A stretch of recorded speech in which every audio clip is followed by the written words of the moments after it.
स्थित मेरे धर्म प्रेमी बंधुओं, मेरी माताओं तथा मेरी बहनों, आप सभी का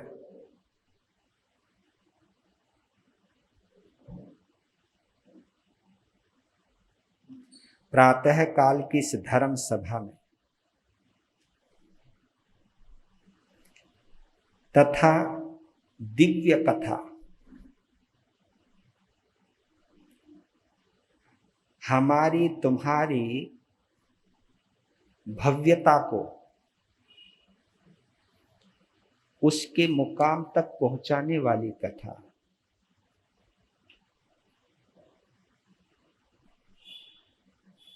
परमात्म पद जैसी गरिमा और महिमा दिलाने वाली दिव्य कथा महावीर कथा में हार्दिक हार्दिक स्वागत करता हूं। आप सभी के उज्जवल भविष्य की मंगल कामना करता हूं।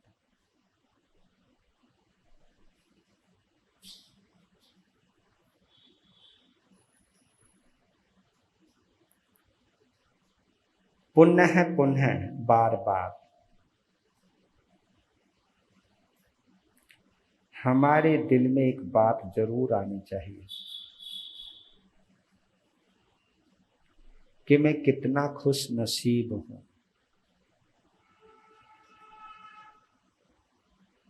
मैं कितना सौभाग्यशाली हूं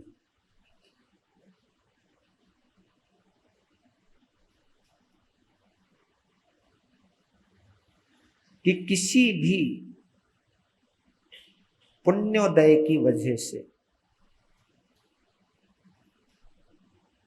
मुझे महावीर की कथा से जुड़ने का मौका मिला।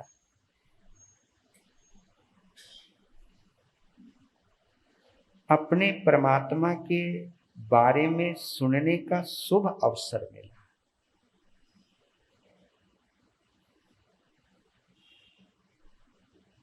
जिनके बारे में मैं सुना करता था या पढ़ा करता था, उसी भगवान को जीने का मौका मिला। उनके साथ कुछ पल गुजारने का मौका मिला, उनके साथ यात्रा करने का मौका मिला। ये सब भाव यात्रा है।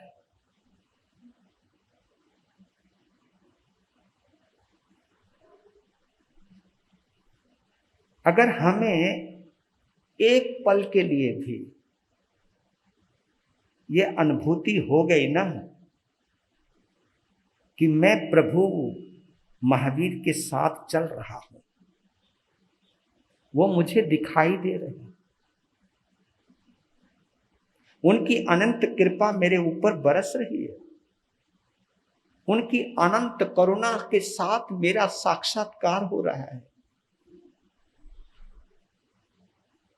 उनकी पवित्र दिव्य पॉजिटिव एनर्जी मेरे अंदर की खुरापात को, मेरे अंदर की कसाय और विषयों की गंदगी को साफ कर रहा है। उनके बिना तो मैं आज तक अंधकार में था। इस दिल की कोठड़ी में, इस मिथ्यात्व के संसार में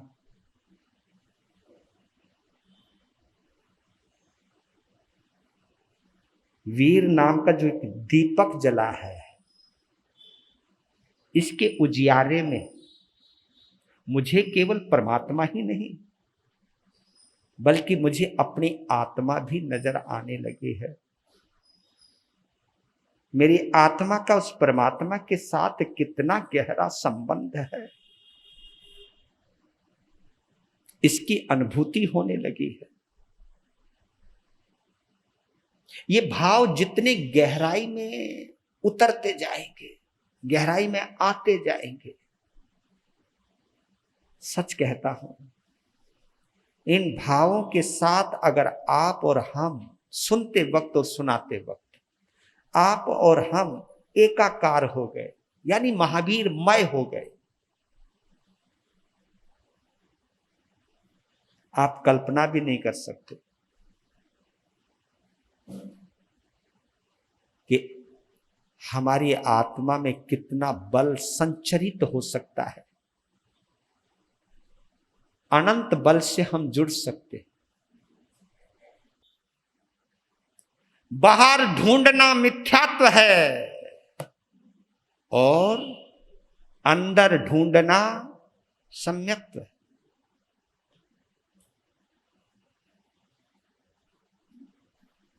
और आदमी की पता नहीं क्या फितरत बन गई, जहां है वहां ढूंढता ही नहीं, जहां है नहीं वहां ढूंढता रहता है।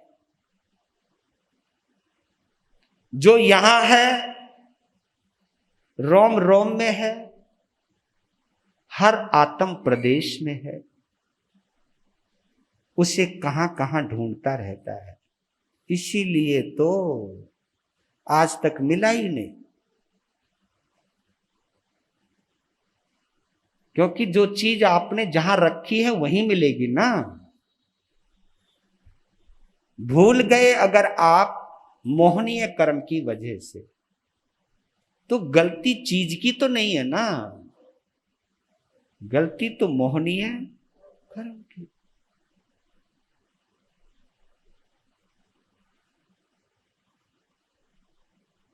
और इस मोहनीय कर्म को कमजोर करने के लिए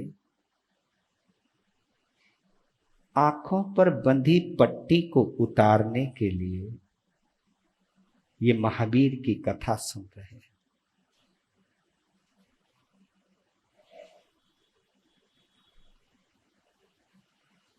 महावीर की कथा में इतना तो सामर्थ्य है,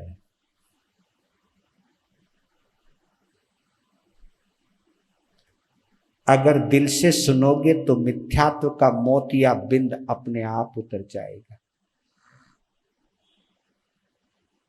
आंखों में रोशनी बरकरार है, पर करे क्या? आंखों में क्या उतर आया? मोतिया बिंद। उस मोतिया बिंद की वजह से हमें दिखाई नहीं देता और हम सोचते हमारी आंखों की रोशनी खत्म हो गई। नहीं, आंखों की रोशनी तो उतनी ही बरकरार है। बस वो जो मिथ्यात्व का मोतिया बिंद हमारी आंखों में उतर आया है, बस उसका एक ऑपरेशन करवा, और वो भी किसी और से नहीं है ना, प्रभु महावीर चिकित्सक, नेत्र विशेषज्ञ, सम्यकदर्शी प्रभु महावीर।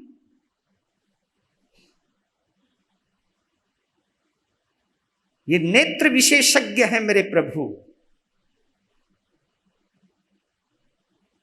एक बार समर्पित हो जाओ।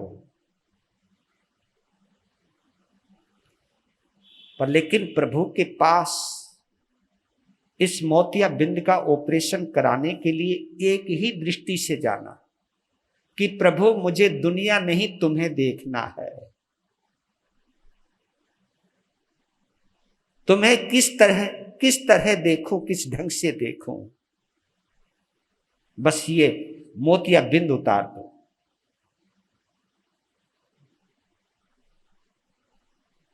और फिर आप कुछ भी करोगे, साधना करोगे, समायिक करोगे, प्रवचन सुनोगे, नियम करोगे, त्याग करोगे, वो सब प्रयास आपका मोतिया बिंद उतारने के लिए होगा।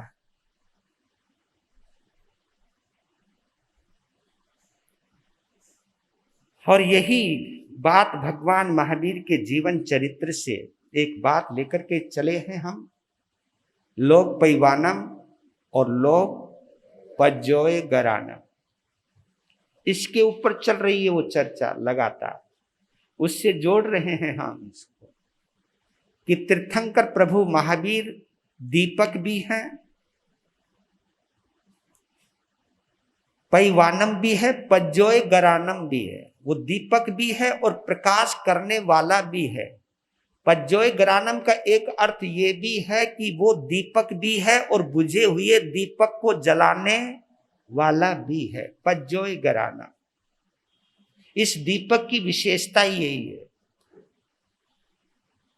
ये दीपक बुझे हुए दीपक को जला सकता है, लेकिन बुझे हुए दीपक को जलते हुए दीपक के पास तो आना होगा। अब जला हुआ दीपक बुझे हुए दीपक को दूर से तो नहीं जला सकता ना, उस लपट के साथ उसकी बुझी हुई जोत को भिड़ाना तो पड़ेगा ना। बिना भिड़ाए वो जोत जलेगी कैसे?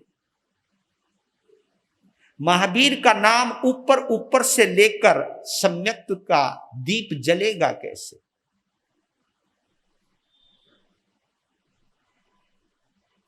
तोता की तरह रटने से, महावीर का नाम पुकारने से ये दिया जलने वाला नहीं है। इसलिए कहता हूं कि जरा शिद्दत से, शिद्दत से, मोहब्बत से, संजीदगी के साथ, तन्मयता के साथ डूब करके, जुड़ करके, संबंध बना करके, तो 4 शब्द हैं मैं देता हूं और फिर वही विशिष्ट पुण्य को विशुद्ध पुण्य में बदलने के जो सूत्र चल रहे हैं महावीर गाथा के साथ साथ, उसका एक और पहलू ढूंढते हैं और फिर चलते हैं। 4 शब्द हैं: संपर्क, सहवास, सानिध्य और संबंध। संबंध ऐसे नहीं बनता। पहले आदमी सबसे पहले क्या करता? संपर्क में आता है, यानी एक दूसरे को देखते हैं, राइट। फिर सहवास, उसके साथ कुछ समय बिताते हैं, कुछ पल चलते हैं, कुछ पल रहते हैं। सहवास, उसके साथ रहना।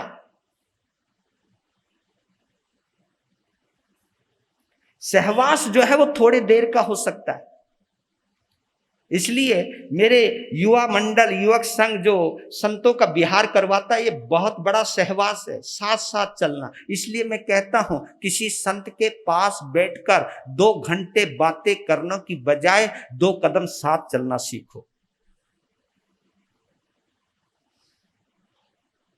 2 घंटे बात करोगे, शायद वो आपको कभी याद नहीं करेगा, लेकिन 2 कदम साथ चलोगे तो वो कभी तुम्हें भूलेगा नहीं। ये ताकत है सहवास की। इसलिए हम आपको बुलाते हैं, आ जाओ, 1 घंटा तो सहवास कर लो, 1 घंटा तो बैठ जाओ हमारे साथ। अरे हम भी तो तुम्हारे लिए घर बार छोड़ा है, कुछ हमारी भी तो सोच लो। पता नहीं तुम्हें हमारी याद आती या नहीं आती। उनके जी जो बैठे उनको तो आती है, आप हमको क्यों सुना रहे हो? मैं तुम्हें नहीं सुना रहा हूं। जो ऑनलाइन बैठकर लुधियाना में चुपचाप अपने बेडरूम में या सोफे पे या नाश्ता करते हुए या रसोई बनाते हुए सुन रहे हैं, मैं उनको कह रहा हूं। अब मुझे क्या पता कौन मुझे सुन रहा है, किस ढंग से सुन रहा है। ये डायरेक्ट कनेक्शन है, ये सहवास।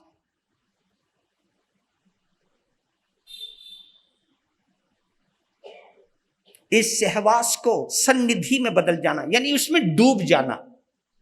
ये देखिए, सहवास जो होता है वो तन का होता है, संपर्क जो होता है वो आंखों का होता है।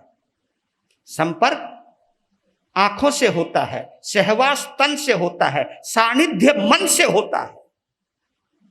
सन्निधि, सानिध्य, यानी अब जिसके साथ रहते थे, जिसके साथ चलते थे, जिनके पास बैठ करके सुना करते थे, अब वो अच्छे लगने लगे, दिल को भाने लगे, दिल को सुहाने लगे। ये सन्निधि है।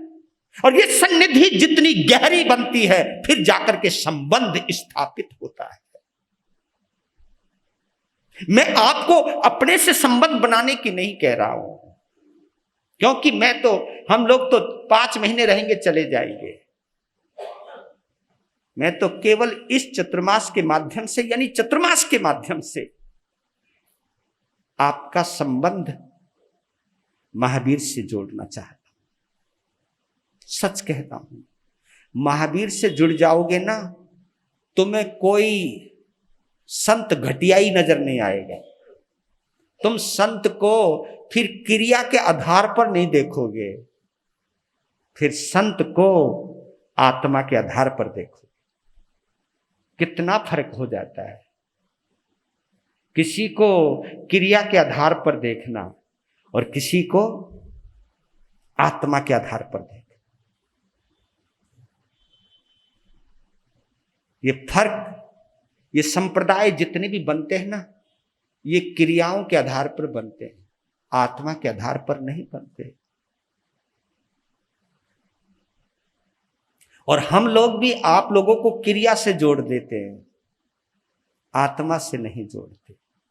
बस हम लोग यही गलती कर जाते हैं। क्रिया का संबंध संप्रदाय से हो सकता है, लेकिन संयम और आत्मा का संबंध परमात्मा से हो सकता है।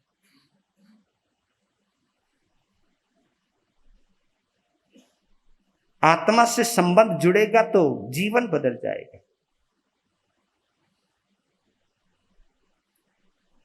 तो हम कह रहे थे कि विशिष्ट पुण्य को विशुद्ध पुण्य में बदलने की कुछ तरकीबें हैं, कुछ नुस्खे हैं, कुछ तरीके हैं। उसमें हमने कल पहला सुना था, कौन सा? Heart living. ओए ओए, ये है। और ये संबंध से पैदा होता है, ये संपर्क से ही नहीं होता, सहवास से नहीं होता है, सन्निधि से नहीं होता। जब संबंध बन जाता, आदमी अंदर से जुड़ जाता है, दिल से जुड़ जाता है।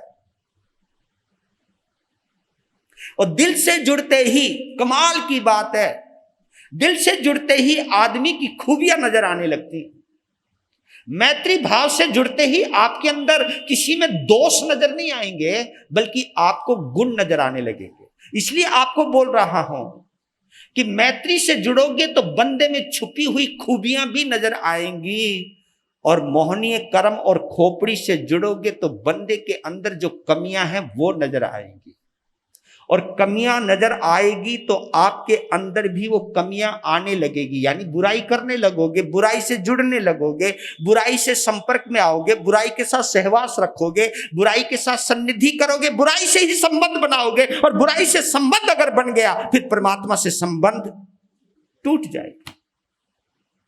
फिर परमात्मा से संत, फिर ना संत से जुड़ोगे, ना अरिहंत से जुड़ोगे, आत्मा से नहीं जुड़ोगे। इसके लिए कहते हैं हार्ट लिविंग, जिसका नाम हिंदी में बड़ा प्यारा है, संवेदनशीलता। हार्ट लिविंग, इसके एक शब्द और भी है, आपने कभी सोचा हो, बोला हो? अंडरस्टैंडिंग, है ना? कितना प्यारा शब्द है। एक अंडरस्टैंडिंग होती है और एक मिसअंडरस्टैंडिंग होती है। अंडरस्टैंडिंग का मतलब देखो, शब्दों में ही शब्दों का जादू भरा पड़ा है। अंडर कहते हैं अंदर को, और स्टैंडिंग कहते हैं खड़े होने को। जरा अंदर खड़े हो जाओ, किसी के दिल में प्रवेश कर जाओ, या अपनी आत्मा में डूब जाओ। अंदर डूब करके फिर किसी के बारे में सोचना। अब जैसे किसी ने गाली दी, अगर अंदर से जुड़ गए तो आप ये सोच, पहले ऊपर से रहोगे तो सोचो इसने गाली क्यों दी, और अंदर से जुड़ोगे तो ये सोचोगे, अरे यार तेरा ही तो माल उसके अंदर छुपा हुआ था, तूने दिया होगा कभी किसी जन्म में, उसने तेरा माल तुझे लुटा दिया, थैंक यू बोलना। ये अंडरस्टैंडिंग है, इसको हार्ट लिविंग कहते हैं। मिसअंडरस्टैंडिंग से शंका पैदा होती है, अंडरस्टैंडिंग से संवेदना पैदा होती है। इसलिए कोई भी नया कपल मेरे पास आता है, मैं किसी को नहीं कहता कि तू सामायिक कर, कुछ नियम कर, नो, मैं नहीं बोलता। कई कहते कि महाराज जी इनको नियम दिलाओ, सामायिक का कुछ त्याग करवाओ। मैं कुछ नहीं कहता, मैं उनको एक बात कहता हूं कि प्लीज अंडरस्टैंडिंग बना करके रखना, एक दूसरे को महसूस करते हुए रहना, एक दूसरे को जीना। तो ये रिश्ता बना है, इस रिश्ते को जीना, ईगो को निकाल देना।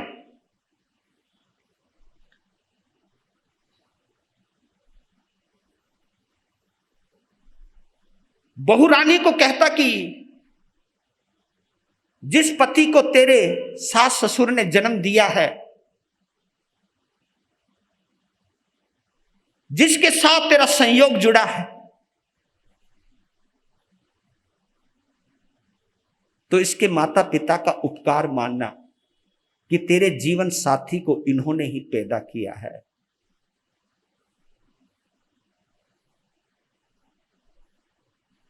लड़के को कहता हूं कि जिस बगिया का फूल चुन करके तू लाया है, उस बगिया की कभी बेइज्जती मत करना।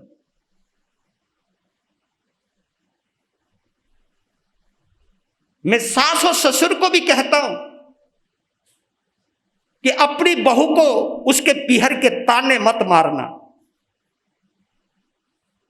उसकी अपनी बहू के माता पिता की, उसके परिवार के ऊपर उंगली मत उठाना।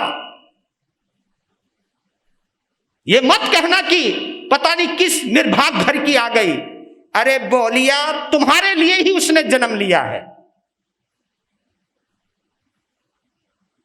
जो संयोग बना था वही संयोग लेकर के आया है तुम्हारे घर में। उसको एक्सेप्ट करना सीखो।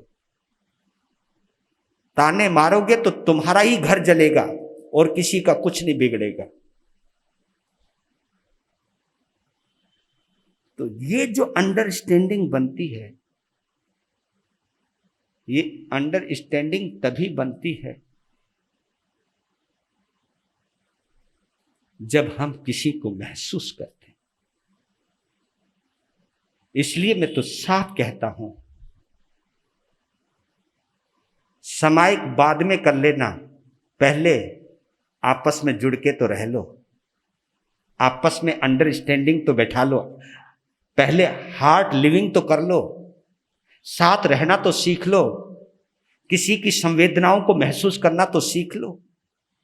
अब बताओ आप, अगर इतनी हार्ट लिविंग होगी, इतनी अंडरस्टैंडिंग होगी, फिर सामायिक में आनंद आएगा या टेंशन आएगी? बोलो ना। और मैं बता रहा हूं कि इंसान से जुड़े बिना भगवान से कभी नहीं जुड़ पाओगे, कभी नहीं जुड़ पाओगे। तो क्या करेगा प्यार वो भगवान को? एक कहावत आती है ना, क्या करेगा प्यार वो भगवान को, प्यार जो कर पाया नहीं इंसान को। जो इंसान को प्यार नहीं कर पाया वो कभी भगवान को भी प्रेम नहीं कर सकता। ये शुरुआत है, शुरुआत। मैं किसी को सब्जियों का त्याग नहीं करवाता, मैं किसी को जमीकंद का त्याग नहीं करवाता। मैं त्याग करवाता हूं क्रोध का, कसाय का, अभिमान का, ईगो का। इसका त्याग कीजिए आप, आपका घर भी सुधरेगा, आपका जीवन भी सुधरेगा। ये पता नहीं संत लोग क्या सोच रहे हैं। अरे सब्जियों को छोड़ करके तुम क्या जोड़ना चाहते हो? पहले दिल को जोड़ना तो सिखा दो। दिल जुड़ गया तो परमात्मा से जुड़ना अपने आप आ जाएगा। फिर क्या खाना है, क्या नहीं खाना है, ये श्रावक आगे अपने आप सोचेगा। फिर तुम्हें त्याग करवाना नहीं पड़ेगा, त्याग होने लगेगा। आप उनको इतना संवेदनशील बना दीजिए कि उनको पता लग जाए मुझे क्या खाना चाहिए, क्या नहीं खाना चाहिए। पहले रिश्तों को जीना सिखा दीजिए, फिर जिंदगी जीनी आ जाएगी। और जिन्हें जिंदगी जीनी आ गई उसे महावीर को समझना आ जाएगा, हार्ट लेके। दूसरा सूत्र है हाई थिंकिंग। हाँ, ये देखिए क्या कनेक्शन है। Heart living, high thinking hard working, habit improving, hope increasing. इन पांचों का संबंध, मैं कहता हूं कि पंच परमेष्ठी परमात्मा की आराधना करते हो ना आप, ये असली पंच परमेष्ठी है। ये जो मैंने अभी शब्द बोले हैं, hard living, high thinking, hard working, habit improving and hope increasing.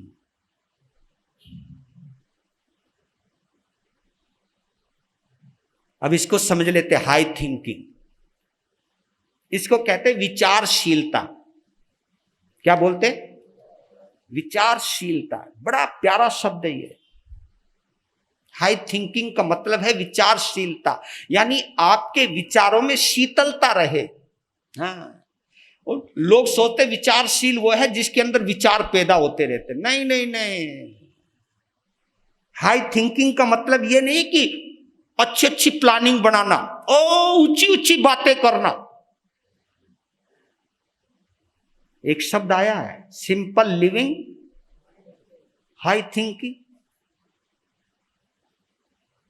अब इसी में ही अर्थ छुपा हुआ है, कभी तुमने महसूस किया या नहीं किया? सिंपल लिविंग, हाई थिंकिंग, सादगी और उच्च विचार। उच्च विचार का मतलब जानते हो? विचारशीलता का मतलब ये जानते हो?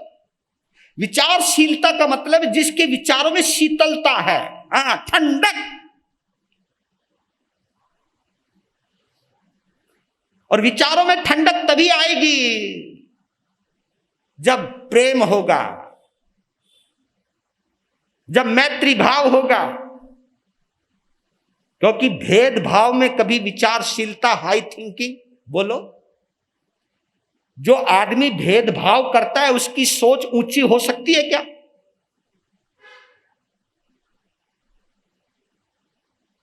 अयम निजः परो वेति।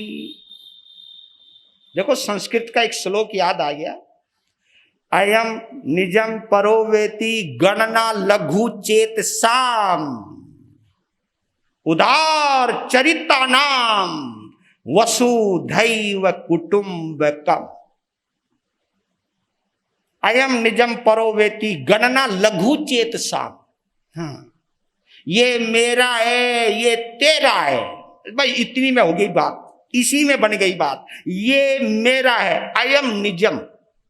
अयम यानी यह, निजम यानी मेरा, परोवेति ये तेरा। अयम निजम परोवेति, ये मेरा ये तेरा। गणना लघु चेतसाम, ऐसे लोगों की गणना, ऐसे लोगों की गिनती, लघु यानी छोटा, चेतसाम छोटे दिल वाले इंसानों की जाती है। ऐ मेरा है, ऐ तेरो है। ये जो तेरा और मेरा है, हमारे एक अच्छे संत हैं, अच्छे क्रिया संपन्न संत हैं, आपने नाम भी सुना होगा, धर्म मुनि जी महाराज साहब का। वो बहुत गजब की बात कहते हैं, ये तेरा ये मेरा, तेरी खोपड़ी में अंधेरा। क्योंकि आदमी सीधी बात करे, फक्कड़ आदमी सीधा बोलते भैया वो, ये तेरा ये मेरा, तेरी खोपड़ी में अंधेरा। लगे ना ठस दिशी, ओ क्या बोल दियो, और बात सही है। जिसकी खोपड़ी में अंधेरा होता है वही बोल तो दो ना। हम इतना जोर से बोल रहे, तुम भी तो बोल सको हो। कि जब भी बात आती है ये तेरा ये मेरा, फिर अंधेरा शुरू हो गया। इसी को मिथ्यात्व कहते हैं। हाँ, मानो मेरी बात, ये मिथ्यात्व है, यही मिथ्यात्व है। क्योंकि ये तेरा और मेरा बिना भेदभाव के हो ही नहीं सकता। और जो भेदभाव है, जहां तेरा और मेर है वहीं अंधेर है, और जहां अंधेरा है, और सुनो, अब बात यहां पर टपक गई, बुरा मत मानना। रात को जिन्हें दिखाई देता है उनको क्या कहते हैं? उल्लू। ओए होए, वह कमाल है भाई। उल्लू कहते हैं जिसको रात को दिखाई देता है, दिन में दिखाई नहीं देगा। चेक करो हम उल्लू हैं या नहीं। गुरु महाराज थारी कथा में आए, हमारी बेइज्जती मत करो, हमारे ईगो को हर्ट मत करो। ये तुम्हारी जो सभा सजी हुई है हमारी बदौलत। हाँ जी, मैं आई एम एक्सेप्ट, मैं स्वीकार करता हूं इस बात को। तुम्हारे बिना तो मैं कंगाल था, आपकी वजह से माला माल हूं। ये भरी हुई महफिल पर, लेकिन इतना जरूर कहता हूं ये महफिल मेरी नहीं है, ये महफिल महावीर की है। पर मैं ये एक बात कह रहा था, जो अंधेरे में देखता है उसको उल्लू कहते हैं।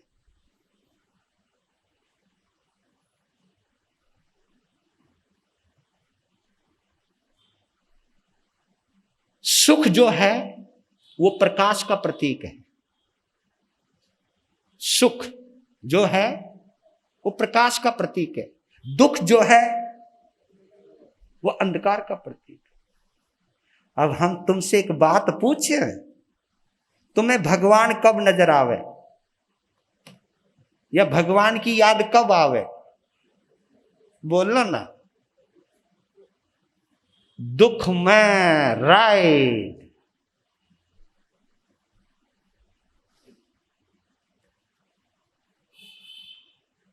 भगवान की याद आवे, गुरुओं की याद आवे जब कोई सिर पर मुसीबत आवे और आते ही बोलो गुरु जी मर गए। हाय, जिनको केवल दुख में ही भगवान याद आता है वो उल्लू होते हैं। मैं तुम्हारे जमीर के साथ कोई छेड़खानी नहीं करना चाहता हूं, लेकिन मैं बतलाना चाहता हूं कि हमारा दुख किस लिए नहीं मिटता। क्योंकि वहां कहा जाता ना, दुख में सुमरन सब करें। आगे बोलो, सुख में करे ना कोई, जो सुख में सुमरन करे दुख का एक होए।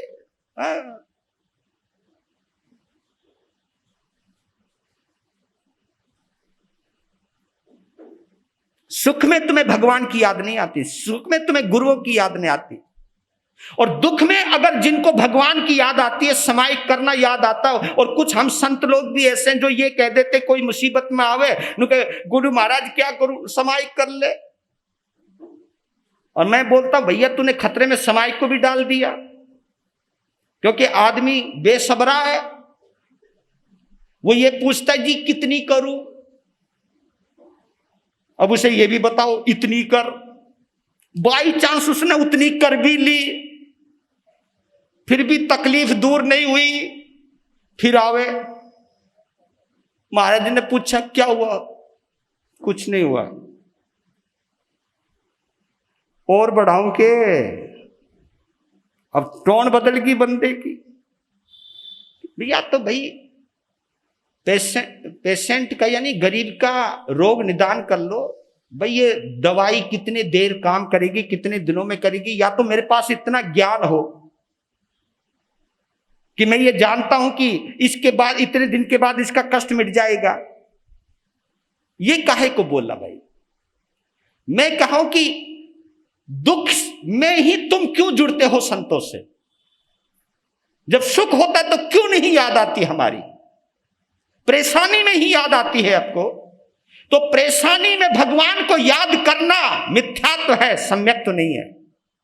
ये मैं आपको ये कहना चाहता हूं। भगवान ने जब दीक्षा ली तो कोई कष्ट में नहीं थे, वो कोई कमी नहीं थी उनके पास।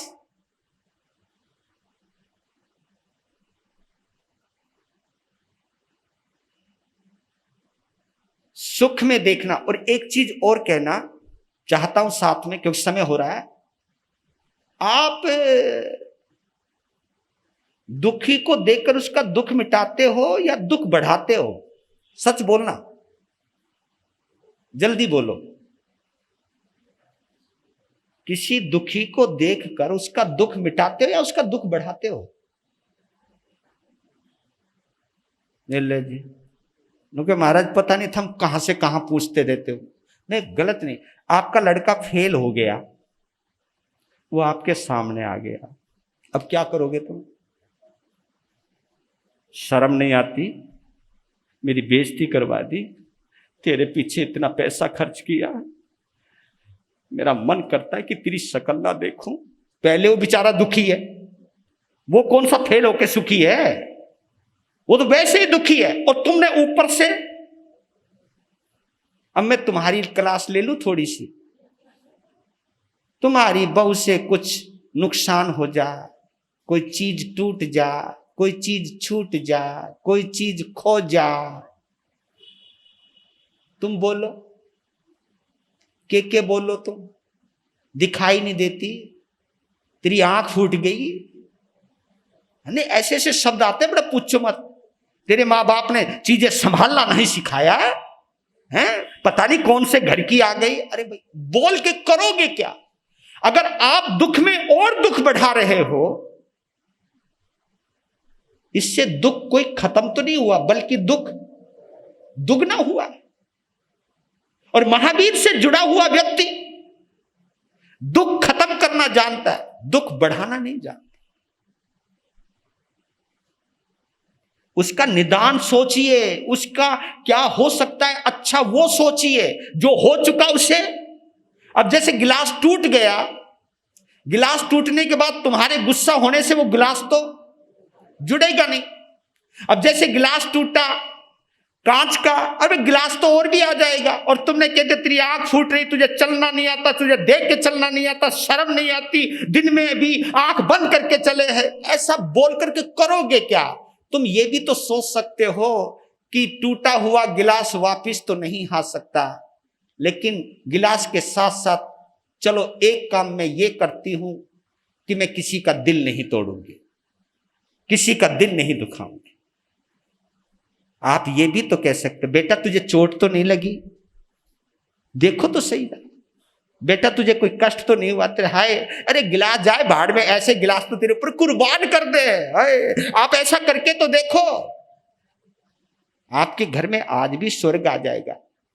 आपकी एक समाइक भी 25 समाइक के बराबर हो जाएगी, और 5-5 समाइक करके भी अगर हम अपनी मनस्थिति और अपनी वाक्य शक्ति का उपयोग करना नहीं जानते हो, तो आपकी वो 5 समाइक भी एक समाइक के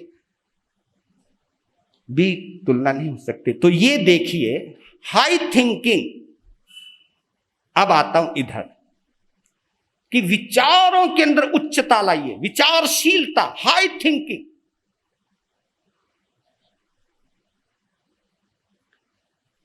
मैं नमन करता हूं आचार्य कुंद को। उन्होंने जैन शासन की जो परिभाषा करी ना, हाय नमन करता है उस अंतर आत्मा से जिन शासन को समझने वाले उस महाज्ञानी के प्रति। जैन शासन की क्या परिभाषा करी, 2 लाइनें बोल रहा हूं। जम इच्छसी अपनतो, जम चम न इच्छसी अपनतो, तम इच्छ परस्वीया एति यंगम जिन शासनम। ये आचार्य कुंद दिगंबर परंपरा के एक महान आचार्य हुए हैं, आचार्य कुंद। जो स्थूली भद्र का हम नाम लेते हैं, क्योंकि हम स्थूली भद्र बोलते हैं, मंगलम भगवान वीरो, मंगलम गौतम प्रभु, मंगलम स्थूली भद्राद्या जैन धर्मोस्तु, ये हम बोलते हैं, दिगंबर परंपरा बोलती है। वह कुंद आचार्य को याद किया जाता है, यानी कहीं ना कहीं कुछ ना कुछ विजन दिया है उस बंदे ने, कहीं ना कहीं जिन शासन को समझते हुए अपने अनुयायियों को एक प्रेरणा दी है उस कुंद आचार्य ने।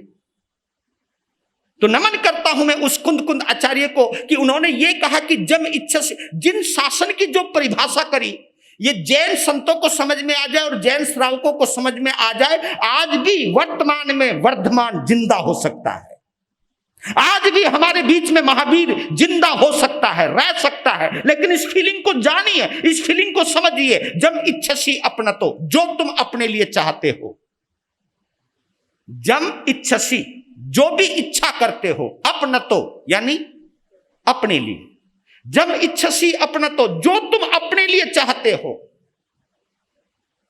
वही तुम दूसरों के लिए चाहो, और जो तुम अपने लिए नहीं चाहते, जम चम न इच्छसी अपनतो, जो तुम अपने लिए नहीं चाहते वो तुम दूसरों के लिए मत चाहो।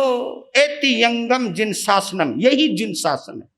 क्या गहरी परिभाषा, क्या जिन शासन की हाई थिंकिंग है, क्या विचारशीलता है, क्या विचारों की भव्यता है। उस विचारों की भव्यता को जिया है प्रभु महावीर की आत्मा ने, जीना शुरू किया नए सार के भाव में। नए सार के बाद देवलोक गए, देवलोक से मरीचि बने, और मरीचि बनकर के भी उन्होंने, उनके जीवन में कुछ भी ढिलाई थी, नियमों की जितनी भी ढिलाई आई, लेकिन उन नियमों को उन्होंने स्वीकार किया। उन्होंने कहा कि मैं भगवान आदिनाथ जैसा बहादुर नहीं, मैं उनके खानदान में मैंने जन्म लिया, लेकिन मैं उन जैसा बन नहीं पाया, धिक्कार है मुझको। लोग उनसे प्रभावित होते थे, जोड़ते भगवान से थे। कहा कि तुम मुझे क्या देखते, एक बार मेरे भगवान के दरबार में जाओ, तुम मुझे भूल जाओगे। मेरे पास शब्दों की क्वालिटी हो सकती है, लेकिन भावों की क्वालिटी अगर चेक करना हो तो भगवान के दरबार में जाओ। तो पता नहीं कितनों को दीक्षित करवाया, लेकिन जब पता चला उनको कि आने वाले समय में मैं वासुदेव बनूंगा, मैं चक्रवर्ती बनूंगा, मैं 24वां तीर्थंकर बनूंगा, और इसके अंदर वो इतने अहंग में आ गए, इतने अहंकार में आ गए, मतलब वो खुशी में पागल हो गए। वो सोचने लगे कि इस धरती के ऊपर एक केवल मेरी ही आत्मा इतनी पुण्यवान, इतनी बलवान, इतनी महान, कि जो बनेगी वासुदेव, जो बनेगी चक्रवर्ती, जो बनेगी तीर्थंकर। मैं सच कहता हूं कि कामयाब बनो, मना नहीं करता, लेकिन अपनी कामयाबी पे कभी फूलना, अहंकार में मत आना। उस अहंकार की वजह से नुकसान हो सकता है। मैं आपको एक बात और कह देता हूं इसी के बीच में। जब भगवान महावीर स्वामी से गौतम स्वामी ने सवाल किया कि भगवान नीच गोत्र का बंध कब होता है, मैं इसलिए समझाना चाहता हूं कि भगवान से कनेक्ट रखना चाहता हूं आप लोगों को। मैं उस भगवान की बात कर रहा हूं जो भगवान महावीर बने, मैं उन्हीं की ही कथा सुना रहा हूं। उनकी वाणी और उनकी कथा दोनों साथ साथ में चलती रहे तो महावीर को समझना बहुत आसान हो जाएगा। नीच गोत्र का बंध कब होता है मालूम है? कोई जवाब देगा? है? नहीं नहीं नहीं नहीं, ये तो एक मोटी भाषा है। नीच गोत्र का बंध होता है किसी की निंदा करने से। ये ज्यादा जल्दी समझ में आता है। जब भी हम किसी की निंदा करते हैं ना, तो कौन सा गोत्र बन रहा है? नीच गोत्र। क्योंकि निंदा हम किस में करेंगे? अहंकार में करेंगे। लेकिन ये बात जल्दी समझ में नहीं आती, क्योंकि कोई अपने आप को अहंकारी मानने को तैयार नहीं। लेकिन ये बात सीधी दिल तक पहुंचती है, सीधी दिल तक जाती है। जब भी मैं किसी की निंदा करता हूं, जब भी मैं किसी को नीचा दिखाता हूं, तो नीचा दिखाते दिखाते, नीचे देखते देखते, किसी को नीचा मानते मानते, किसी को नीच मानते मानते, तुम ये क्यों भूल रहे हो कि हम नीच गोत्र का बंद करते हैं। इसलिए प्लीज किसी भी साधु साध्वी के ऊपर गलत टिप्पणी, किसी भी रिश्तेदार को घृणा की दृष्टि से, नफरत की दृष्टि से, नीच दृष्टि से नहीं देखना। वो अपना कर्म भोग रहा है, वो भी किसी ना किसी को नीचा दिखा के आया है, उसका वो भुगतान कर रहा है। और उससे ये सबक ले लेना कि जब ये भुगतान कर सकता है तो भुगतान तो मैं भी कर। सिंपल है जी, यहाँ रिश्वत नहीं चलती। इसलिए कहता हूं कि किस्मत से सुलह कर लो, किस्मत से सुलह कर लो,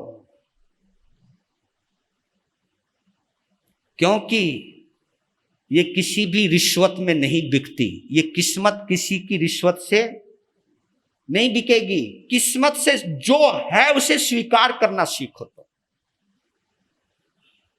तो देखिए, नैसार और मरीचि, इन दोनों ने ही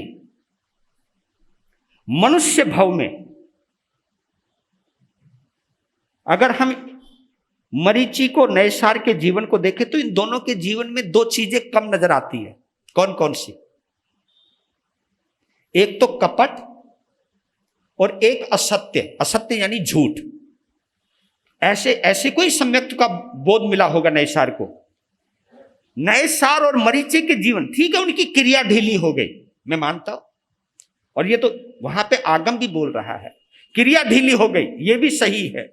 लेकिन उनमें दो चीजें नहीं थी। एक तो कपट नहीं था, काम छुप के नहीं करते, कपट नहीं था। कई मेरे श्रावक हमको बोल देते हैं, गुरु महाराज जब लोग आवे ना तो ये बंद कर दिया करो, आप ये कर लिया करो, जब लोग आवे ना तो माला लेके बैठा करो, प्रभाव पड़ेगा। मैंने कहा अच्छा।